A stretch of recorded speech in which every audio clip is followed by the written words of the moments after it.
Hi friends, പുതിയൊരു വീഡിയോയിലേക്ക് എല്ലാവർക്കും സ്വാഗതം. അങ്ങനെ സുജാത ഗീതനോട് പറയാണ്, എൻ്റെ ഒരു തരി സ്വത്ത് പോലും മോഹിച്ച് നീ ഇവിടെ നിൽക്കണ്ട, നാളെ രാവിലെ തന്നെ ഭർത്താവിനായിട്ട് ഇറങ്ങിപ്പോക്കോളാം എന്ന് പറയുമ്പോൾ അങ്ങനെ പോകാൻ മനസ്സില്ലെങ്കിലോ തള്ളേന്ന് പറഞ്ഞിട്ട് ദാസം വരികയാണ് കേട്ടോ. അപ്പോൾ ദാസനെ കണ്ടിട്ട് ആകെ പേടിച്ച് വരച്ച് നിൽക്കുന്നുണ്ട് കേട്ടോ സുജാത. അപ്പോൾ ഗീത വന്നിട്ട് പറയും, ദാസേട്ടനൊന്നും മിണ്ടാതിരുന്നേ, ദാസേട്ടൻ അകത്തേക്ക് വന്നേ, നീയേ പോടി എന്ന് പറഞ്ഞിട്ട് ഗീതനെ തള്ളിയിടാണ് കേട്ടോ. അപ്പോൾ ഗീത കൈ ഇങ്ങനെ ഇടിച്ചിങ്ങാണ്ട് വീഴാണേ. എന്നിട്ട് ദാസൻ ഇങ്ങോട്ട് പോകുകയാണ്. അപ്പോഴേക്കും വേഗം തന്നെ ചെന്നിട്ട് സുജാത ഗീതനെ പൊക്കി എഴുന്നേൽപ്പിക്കാൻ പോകുമ്പോൾ, നിങ്ങൾ എന്നെ തൊട്ട് പോകരുത്, നിങ്ങൾ കാരനാണ് ഇങ്ങനെയൊക്കെ സംഭവിച്ചത്, ദാസേട്ടൻ എന്നെ തല്ലിക്കൊന്നോട്ടെ, നിങ്ങൾ ഈ സ്വത്തും കെട്ടിപ്പിടിച്ചിരുന്നോ എന്നൊക്കെ പറഞ്ഞിട്ട് ഗീത വെച്ച് ബഹളം എടുക്കുകയാണ്. ഈ സമയത്ത് ദാസൻ ഇങ്ങനെ അരിവാൾ എടുത്തിട്ട് വരികയാണേ. അന്നേരം ഗീത പിടിച്ച് മാറ്റാൻ ശ്രമിക്കുന്നുണ്ട്. നിങ്ങൾ എന്താണ് ദാസേട്ടി കാണിക്കുന്നതെന്നൊക്കെ ചോദിച്ചിട്ട്, പക്ഷേ ഗീതനെ പിടിച്ച് വലിച്ച് താഴത്തേക്ക് ഇടാണേ. അങ്ങനെ സുജാത പുറത്തേക്ക് ഇറങ്ങി ഓടുകയാണ്. നിക്ക് തള്ളേ എന്ന് പറഞ്ഞിട്ട് ദാസനും കൂടെ പുറകെ ഓടുകയാണ്. ഗീതയും പുറകെ കൂടെ ഓടുന്നുണ്ട്. പിന്നെ കാണിക്കുന്നത് വണ്ടി കേടായിട്ടല്ല, ടയർ പഞ്ചറായിട്ട് വിനീത് ഒക്കെ പുറത്തേക്ക് ഇറങ്ങിയിരിക്കുകയാണ്. അപ്പോൾ ബേബി ചോദിക്കുന്നുണ്ട്, വീട് എത്തിയോന്ന് ചോദിക്കുമ്പോൾ ഇല്ല, വണ്ടിക്ക് എന്തോ കംപ്ലൈൻറ്റ് എന്ന് പറയുമ്പോഴേക്കും ബേബി ചേട്ടനെ ഇറങ്ങിങ്ങായിട്ട് കാറിൻ്റെ ബോണറ്റ് തുറന്ന് നോക്കണം. അന്നേരം സലീംക്ക് വന്ന് പറയുന്നുണ്ട്, നിങ്ങൾ എന്താ മനുഷ്യ കാണിക്കുന്നത്, അല്ല കാറ് കേടായിട്ടുണ്ടെങ്കിൽ ഇതിന് എന്തൊക്കെയോ ഉരി വലിച്ച് പറിച്ച് കളഞ്ഞിട്ടുണ്ടെങ്കിൽ കാറ് റെഡിയാവുന്നത് കണ്ടിട്ടുണ്ട്, അതിൽ ടയർ പഞ്ചറായത് എന്തിനാണോ ഈ ബോണറ്റ് പൊക്കി പിടിച്ചിരിക്കുന്നത് എന്ന് പറയും. ഓ അങ്ങനെയാണോ, എന്നാൽ പിന്നെ എൻ്റെ സഹായം വേണ്ടെങ്കിൽ വേണ്ടാന്ന് പറഞ്ഞിട്ട് ആളത് അടച്ചിട്ടിട്ട് വീണ്ടും കയറിയിരിക്കുകയാണ്. ഇതേ സമയം സുജാതയാണെന്നുണ്ടെങ്കിൽ ഒരു മരത്തിൻ്റെ പിറകിൽ ഒളിച്ചിരിക്കുകയാണ്. ദാസൻ ഓടി നടക്കുന്നുണ്ട് സുജാതനെ അന്വേഷിച്ചിട്ട്.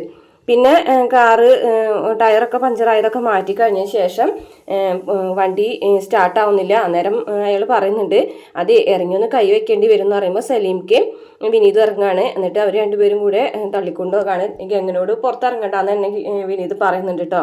പക്ഷേ പറ്റുന്നില്ല അവർക്ക് രണ്ടുപേർക്കും കൂടിയിട്ട്. അങ്ങനെ ഗംഗയാണെന്നുണ്ടെങ്കിൽ ഡോറ് തുറന്ന് പുറത്തേക്ക് ഇറങ്ങണം. അപ്പോൾ വിനീത് ചോദിക്കുന്നുണ്ട്, ഗംഗ എന്തിനാണ് പുറത്തേക്ക് ഇറങ്ങിയത്, ഗംഗനോട് ഇറങ്ങണ്ടെന്നല്ല ഞാൻ പറഞ്ഞതെന്ന് പറയുകയാണ്. അങ്ങനെ ഗംഗയും കൂടി ഇവർ കൂടെ നടക്കുകയാണ്. അപ്പോൾ അങ്ങനെ അവർ തള്ളിക്കൊണ്ട് പോകുന്ന സമയത്ത് പെട്ടെന്ന് ഫോൺ വിളിയടിക്കുകയാണ്. 2-3 തവണ റിങ് ചെയ്തിട്ടാണ് കേട്ടോ വിനീത് എടുക്കുന്നത്. അന്നേരം അമ്മയുടെ നമ്പറാണ്. അമ്മേ എന്ന് പറഞ്ഞിട്ട് പെട്ടെന്ന് തന്നെ നിൽക്കുകയാണ്. അപ്പോൾ മോനെ വിനീതേ എന്ന് പറഞ്ഞിട്ട് വിളിക്കുകയാണ്. അപ്പോൾ വിനീതാണെന്നുണ്ടെങ്കിൽ പെട്ടെന്ന് അവിടെ നിന്ന് പോവുകയാണ്. അന്നേരം കാറ് തള്ളാൻ ആളില്ലല്ലോ. അപ്പോൾ ഗംഗയും സലീംക്കയും കൂടിയിട്ട് കാർ ഇങ്ങനെ തള്ളിക്കൊണ്ട് പോവുകയാണ്. അമ്മേ എന്താ അമ്മ ഈ നേരത്ത് എന്ന് ചോദിക്കണം കേട്ടോ. മോനെ എന്ന് പറഞ്ഞിട്ട് കരയാണ് കേട്ടോ. കരയല്ലേ അമ്മേ, കാര്യം പറയുമെന്ന് പറയും കേട്ടോ. അപ്പോൾ മോനെ ആ കാളിദാസനുണ്ടല്ലോ, അവൻ എന്താ ചെയ്തതെന്നറിയോ? ഓ കാളിദാസേട്ടനോ, എന്താ കുടിച്ചിട്ട് വല്ല പ്രശ്നം ഉണ്ടാക്കിയോ എന്ന് ചോദിക്കുകയാണ് കേട്ടോ. അപ്പോഴേക്കുണ്ട് ഗംഗ കാർ തള്ളിക്കൊണ്ട് പോകണമെന്ന് കാണുമ്പോൾ വിനീത് പെട്ടെന്ന് തന്നെ ഓടുകയാണ് കേട്ടോ. ഫോൺ ചെവിയിൽ നിന്ന് എടുത്ത് മാറ്റും. ഈ ചെവിയിൽ നിന്ന് എടുത്ത് മാറ്റുന്ന സമയത്താണ് ദാസൻ അരിവാൾ കൊണ്ട് തന്നെ വെട്ടാൻ വന്നിട്ട് ഞാൻ പുറത്താണ് എന്ന് സുജാത പറയുന്നത്. അതൊന്നും വിനീത് കേൾക്കുന്നില്ല. അങ്ങനെ വേഗം തന്നെ വിനീത് ഗംഗയുടെ അടുത്തേക്ക് ഗംഗനോട് ആര് പറഞ്ഞ കാറ് തള്ളാൻ എന്ന് ചോദിക്കുകയാണ് കേട്ടോ. എന്നിട്ട് ഗംഗനെ മാറ്റി നിർത്തിയിട്ട് വിനീത് തള്ളാണേ. അന്നേരം വിനീത് അമ്മനോട് ചോദിക്കുന്നത്, എന്താ അമ്മേ ഞാൻ പറഞ്ഞൊന്നും നീ കേട്ടില്ലേടാ. അതെ അവൻ എന്ന് പറയുമ്പോഴേക്കും സുജാതയുടെ ഫോൺ സ്വിച്ച് ഓഫ് ആണ് കേട്ടോ, ചാർജ് തീർന്നിട്ട്. അപ്പോൾ അമ്മയാണ് വിളിച്ചത് എന്ന് പറയട്ടോ. അങ്ങോട്ട് അമ്മ എന്നെ വീണ്ടും വിളിച്ച് നോക്കുന്നുണ്ട് കേട്ടോ. പക്ഷേ ഫോൺ സ്വിച്ച് ഓഫ് ആണെന്നാണ് പറയുന്നത്. അങ്ങനെ 2-3 തവണ വിളിച്ച് നോക്കുന്നുണ്ടെങ്കിലും സുജാതൻ്റെ ലൈൻ കിട്ടുന്നില്ല. സുജാതൻ എന്നിട്ട് ആകെ ടെൻഷൻ അടിച്ച് നിൽക്കുകയാണ്. ദൈവമേ ചാർജ് പോയല്ലോ, ഫോൺ സ്വിച്ച് ഓഫ് ആയി എന്ന് പറഞ്ഞിട്ട്. ഇതേ സമയം ദാസൻ ഇങ്ങനെ കാലി കൊണ്ട് നടക്കുകയാണ്. അപ്പോൾ ഗീത പിന്നെ കൂടെ വന്ന് പിടിച്ച് വലിക്കുന്നുണ്ട്. ഒരു മരത്തിൻ്റെ മറവിൽ നിൽക്കുകയാണ് സുജാത. ദാസേട്ടാ നിങ്ങൾ എന്തീ കാണിക്കുന്നതെന്ന് ഗീത ചോദിക്കുകയാണ്. നിന്റെ തള്ള എവിടെയാടി എന്ന് ചോദിക്കുകയാണ് കേട്ടോ. അതേ നോക്കിയേ, വാതിലൊക്കെ തുറന്നിട്ടിരിക്കുകയാണ്. ആ കൊച്ചി അതിൻ്റെ ഉള്ളിലുണ്ട്. ആ കൊച്ചിനെ വല്ല നരിയോ പുലിയോ പിടിച്ചുകൊണ്ട് പോയിട്ടുണ്ടെങ്കിൽ ഞാൻ ഉത്തരവാദിയല്ല കേട്ടോ. നിന്നോട് ആര് പറഞ്ഞു ഇങ്ങോട്ട് ഇറങ്ങി വരാൻ? പിന്നെ ഞാൻ ആ കൊച്ചിനെയും കൊണ്ട് ഇറങ്ങി വരണോ ഈ കാഴ്ചകളൊക്കെ കാണാനായിട്ട്? ദാസേട്ടൻ കുറച്ചും കൂടി ക്ഷമിക്ക് എന്നൊക്കെ പറഞ്ഞിട്ട് ആ തള്ള എവിടെയടി, അവരിവിടുന്ന് ഇറക്കി വിട്ടിട്ടുണ്ടെങ്കിൽ അവർക്ക് പോകാനൊരു സ്ഥലമുണ്ടോ, വല്ല ബന്ധുക്കളോ സഹായികളോ ആരെങ്കിലും ഉണ്ടോ എന്നൊക്കെ ചോദിക്കുകയാണ് കേട്ടോ. ദാസേട്ടൻ ഇപ്പോൾ ക്ഷമിക്ക്, നാളെ രാവിലെ ആവട്ടെ, നാളെ നേരം എടുത്തിട്ട് നമുക്ക് എന്താണ് വേണ്ടതെന്ന് വെച്ചാൽ ചെയ്യാമെന്നൊക്കെ പറഞ്ഞ് ദാസനെ ഒന്ന് ദാസൻ്റെ ഒരു ദേഷ്യമൊക്കെ ഒന്ന് ശമിക്കുകയാണ് കേട്ടോ ഗീത അങ്ങനെയൊക്കെ പറയുന്നത് കേൾക്കുമ്പോൾ. അങ്ങനെ ദാസനെയും കൊണ്ട് ഗീത അകത്തേക്ക് പോകുകയാണ്. ഇതേ സമയം സുജാതയാണെന്നുണ്ടെങ്കിൽ അവിടെ ആ മരത്തിൻ്റെ അടുത്ത് തന്നെ ഇരുന്ന് പൊട്ടിക്കരയാണ്. പിറ്റേ ദിവസം നേരം വെളുക്കുന്നത് വരെയും സുജാത ആ മരത്തിൻ്റെ താഴെ തന്നെയാണ് ഇരിക്കുന്നത്. പിന്നെ കാണിക്കുന്നത് പോയ യാത്രയുടെ വിശേഷങ്ങൾ. കാവേരിനോട് ഗംഗ പറയുമ്പോൾ കാവേരി പൊട്ടിച്ചിരിക്കുകയാണ്. അപ്പോൾ ഗംഗ പറയുന്നുണ്ടോ, ഇങ്ങനെയാണെന്നുണ്ടെങ്കിൽ ഞാൻ പറയുന്നില്ല കേട്ടോ. അയ്യോ പറയാതിരിക്കല്ലേ ഇപ്പോൾ തൽക്കാലം പാതി വഴിയിൽ നിങ്ങൾ എത്തി നിൽക്കല്ലേ, എന്നിട്ട് എന്ത് സംഭവിച്ചു എന്ന് ചോദിക്കുകയാണ്. അപ്പോൾ ഗംഗ പറയും വേണ്ട, ഇങ്ങനെ ചിരിക്കാനാണെന്നുണ്ടെങ്കിൽ ഞാൻ പറയുന്നില്ല എന്ന് പറയട്ടോ. അയ്യോ സോറി എനിക്ക് കേൾക്കണം, ബാക്കി കഥയും കൂടെ കേൾക്കണം എന്ന് പറയാം കേട്ടോ. അന്നേരം പറയാണ് ബേബി ചേട്ടനെ സലീംഖനെ കൊണ്ടുവന്നാക്കുന്നതിന് മുമ്പ് ആ ഡ്രൈവർ ഞങ്ങളിവിടെ കൊണ്ടുവന്നാക്കി. നേരം പുലരാറായിട്ടുണ്ടായിരുന്നു. ആ സമയത്തുണ്ട് അമ്മ ചൂലേറ്റ് മുറ്റത്ത് നിൽക്കുന്നു.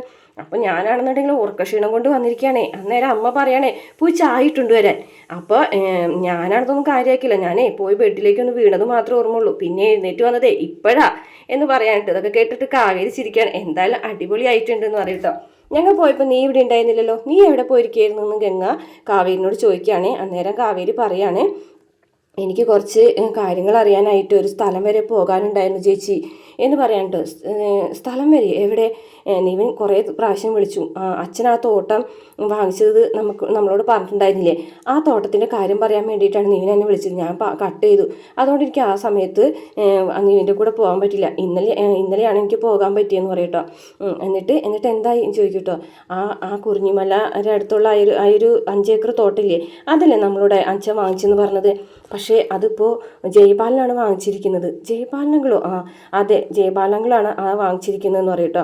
അന്നേരം ഗംഗ ഇങ്ങനെ അച്ഛൻ്റെ കുറേ ഓർമ്മകളൊക്കെ പറഞ്ഞിട്ട് ഇപ്പോഴും അച്ഛൻ കൂടെയുള്ളത് പോലെയാണ് തോന്നുന്നത്. അച്ഛനെ തൊട്ടപ്പുറത്തെ മുറിയിലുണ്ടെന്നാണ് എൻ്റെ ഇപ്പോഴത്തെയും വിശ്വാസം. പക്ഷേ ജീവിതം ഇങ്ങനെയൊക്കെ തന്നെയാണ്. നമ്മൾ സ്നേഹിക്കുന്ന ആൾക്കാരെ നമ്മൾ വിട്ടുപോയിട്ടുണ്ടെങ്കിൽ നമുക്കത് അംഗീകരിക്കാൻ കഴിയില്ല എന്നൊക്കെ ഗംഗ ഇങ്ങനെ പറഞ്ഞുകൊണ്ടിരിക്കുകയാണ് കേട്ടോ. അന്നേരം കാവേരി പറയാണ്, അച്ഛന് വേണ്ടിയിട്ട് നമുക്ക് എന്തെങ്കിലും ചെയ്യണ്ടേ? അച്ഛൻ ആ തോട്ടം വാങ്ങിച്ചിട്ടുണ്ടെങ്കിൽ അത് നമ്മൾക്ക് തന്നെ വേണം എന്ന് പറയാൻ കേട്ടോ. പക്ഷേ കുറിഞ്ഞിമലയിൽ അങ്ങനെ എന്തോരം തോട്ടങ്ങളുണ്ട്, 5 ഏക്കറായിട്ട്. അയാൾ വേറെ വാങ്ങിച്ചതാണെങ്കിലോ എന്ന് പറയാൻ കേട്ടോ. അത് ശരിയായിരിക്കും, പക്ഷേ എന്നെ ഞെട്ടിച്ച ഒരു സംഭവം ഉണ്ടായി എന്ന് പറയട്ടെ. ആ തോട്ടത്തിൽ അന്ന് നമ്മൾ ശിവരാമേട്ടനെ കണ്ടില്ലേ, ആ ശിവരാമേട്ടൻ ഉള്ള തോട്ടം തന്നെയാണ് ജയപാലൻ വാങ്ങിച്ചിട്ടുള്ളതെന്ന് പറയട്ടോ. അപ്പോൾ നടന്ന സംഭവങ്ങളൊക്കെ ശിവരാമേട്ടനോട് ചോദിച്ച കാര്യങ്ങളും ശിവരാമേട്ടൻ ഇങ്ങനെ പതറിയ കാര്യങ്ങളൊക്കെ കാവേരി ഗംഗനോട് പറയുന്നുണ്ട്. അപ്പോൾ ശിവരാമേട്ടൻ്റെ ആ പതർച്ച കണ്ടപ്പോൾ തന്നെ എനിക്ക് മനസ്സിലായി കാര്യം. അപ്പോൾ അതുകൊണ്ടാണ് എനിക്ക് ശിവരാമേട്ടൻ്റെ ഭാര്യ ഭാരതിയിലേക്ക് എത്തേണ്ടി വന്നതെന്ന് പറയും. ഭാരതി ചേച്ചി കാണാൻ നീ പോയിരുന്നോ എന്ന് ചോദിക്കുകയാണ്. അപ്പോൾ ആ പഴയ കാര്യം ഓർക്കാണ് കേട്ടോ. ഓർക്കല്ല, ഗംഗ കാവേരിനോട് പറയാണ് ഭാരതിനെ കാണാൻ പോയത്. ആ സമയത്ത് ഭാരതിനെ ശിവരാമ ഫോണിൽ വിളിക്കുകയാണ്. ഞാൻ ജയപാൽ സാറ് പറഞ്ഞിട്ട് ഒരു സ്ഥലം വരെ പോകുകയാണ്, ഞാൻ നേരം വൈകും വരാൻ. ഇത് വലിയ പുതിമുള്ള കാര്യമൊന്നുമില്ലല്ലോ എന്ന് ഭാരതി പറയുന്നുണ്ട്. എടി അതല്ല, എന്നെ അന്വേഷിച്ച് ആരെങ്കിലും വരും, ചിലപ്പോൾ ആ അരവിന്ദൻ സാറിൻ്റെ മകളില്ലേ കാവേരി, അവളായിരിക്കും വരുന്നത് എന്ന് പറയുമ്പോഴേക്കും കാവേരി ഇല്ലേ എന്ന് പറഞ്ഞിട്ട് നോക്കുമ്പോഴത്തേനും ഭാരതിയുടെ ഫോൺ സ്വിച്ച് ഓഫ് ആവാണ് കേട്ടോ. അച്ഛേ ഇവളുടെ ഒരു ഫോൺ എന്ന് പറഞ്ഞിട്ട് അയാൾ മുഴുവൻ അയാൾക്ക് പറയാൻ പറ്റിയില്ല. അങ്ങനെ ആ ഫോൺ വെച്ച് കഴിഞ്ഞ് ഇങ്ങനെ സ്ത്രീ അങ്ങനെ വിറകൊക്കെ കീറുന്ന സമയത്ത് കാവേരി അവിടേക്ക് വരികയാണ് കേട്ടോ. അപ്പോൾ ശിവരാമേട്ടൻ്റെ ഭാര്യ ഭാരതി ചേച്ചി അല്ലേന്ന് ചോദിച്ചിട്ട് ഇങ്ങനെ വരും കേട്ടോ. എന്നെ മനസ്സിലായോ ചേച്ചിന്ന് ചോദിക്കുമ്പോൾ മോളെ അരവിന്ദ് സാറിൻ്റെ മകൾ കാവേരി അല്ലേന്ന് ചോദിക്കും കേട്ടോ. കാരണം അപ്പം തന്നെയല്ലേ ശിവരാമൻ പറഞ്ഞത് കാവേരി അന്വേഷിച്ച് വന്നാലോ എന്ന് പറഞ്ഞത്. അപ്പോൾ എന്നെ എങ്ങനെ ചേച്ചിക്ക് മനസ്സിലായി, ഞാൻ പുറത്തായിരുന്നല്ലോ പഠിച്ചിരുന്നത് എന്ന് പറയും കേട്ടോ.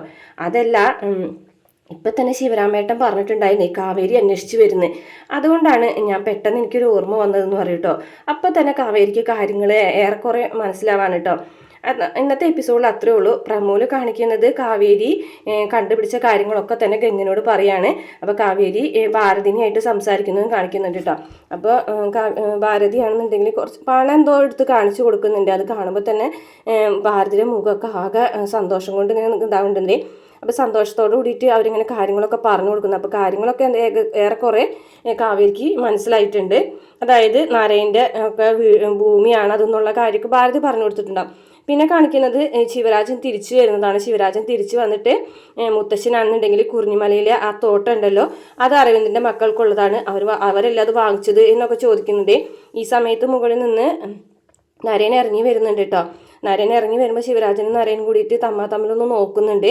നരേനാണെന്നുണ്ടെങ്കിൽ ദേഷ്യത്തോട് കൂടിയിട്ട് നിൽക്കുകയാണ് കേട്ടോ. പക്ഷേ തോട്ടമാണെന്നുണ്ടെങ്കിൽ അത് ശിവരാമൻ്റെ മക്കൾക്ക് അരവിന്ദൻ്റെ മക്കൾക്ക് തന്നെ തിരിച്ചു കൊടുക്കണം എന്നുള്ള രീതിയിലാണ് മുത്തശ്ശൻ സംസാരിക്കുന്നത്. അങ്ങനെ ജയപാലനെ വിളിച്ചിട്ട് ശിവരാജൻ പറയാണ് ഇങ്ങനെ ഓരോ കാര്യങ്ങൾ. അപ്പോൾ ജയപാലൻ എന്താ പൊട്ടനാണെന്നാണോ താൻ വിചാരിച്ചിരിക്കുന്നതെന്നൊക്കെ ശിവരാജനോട് ചോദിക്കുന്നുണ്ട്. ഞാനിങ്ങനെ പറയുന്നുണ്ടെങ്കിൽ എനിക്കിവിടെ അതിനും വലിയ വെല്ലുവിളി ഉണ്ടെന്ന് തനിക്ക് മനസ്സിലാക്കിക്കൂടെ എന്നൊക്കെ ശിവരാജനും പറയുന്നുണ്ട്. അങ്ങനെയൊക്കെയുള്ള കാര്യങ്ങളാണ് പ്രമോല് കാണിച്ചിട്ടുള്ളത്. എന്തായാലും ആ തോട്ടം കാവേരിക്കൊക്കെ വിട്ടുകൊടുക്കണം എന്നുള്ള രീതിയിലാണ് കേട്ടോ ശിവരാജൻ പറയുന്നത്. പക്ഷെ അത് അംഗീകരിക്കാനായിട്ട് ജയപാലൻ തയ്യാറാവുന്നില്ല. ഇത്രയാണ് പ്രമോയിൽ കാണിച്ചിട്ടുള്ളത്. വീഡിയോ ഇഷ്ടപ്പെട്ടാൽ മറക്കാതെ നമ്മുടെ ചാനൽ സബ്സ്ക്രൈബ് ചെയ്ത് സപ്പോർട്ട് ചെയ്യണേ.